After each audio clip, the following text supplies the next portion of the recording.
সংস্কারের বিরুদ্ধে গিয়ে অনেকে মুজিববাদী রাজনীতিকে প্রাসঙ্গিক করে তুলছে বলে মন্তব্য করেছেন জনপ্রশাসন ও স্থানীয় সরকার উপদেষ্টা আসিফ মাহমুদ সজীব ভূঁইয়া।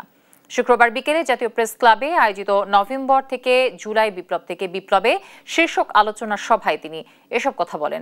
এ সময় তিনি আগামী নির্বাচনে কালো টাকার দৌরাত্ম্য থাকবে বলে আশঙ্কা প্রকাশ করেন। এ সময় এতে অংশ নেন রাষ্ট্রচিন্তক ফরহাদ মজহার। বলেন, সংবিধান অনুযায়ী অন্তর্বর্তী সরকারের বৈধতা নেই। এ সরকার কিভাবে নির্বাচন আয়োজন করবে বলে প্রশ্ন রাখেন তিনি। এ সময় যে কোনো মূল্যে বর্তমান সংবিধান বাতিলের আহ্বান জানান ফরহাদ মজহার।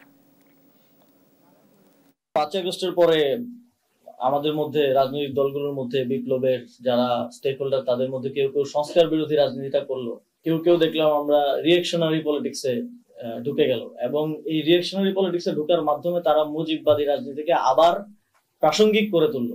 আমরা একটা অবৈধ সরকারের উপর বসে আছি, যতই আমরা বড় বড় কথা বলি না কেন। এই সরকারের কোনো এখতিয়ার নাই এরকম জাতীয় ঐক্যমত্য কমিশন তৈরি করা। এই সরকারের কোনো এখতিয়ারই নাই কোনো কমিশন তৈরি করা, কারণ এটা ইললিগাল গভর্নমেন্ট।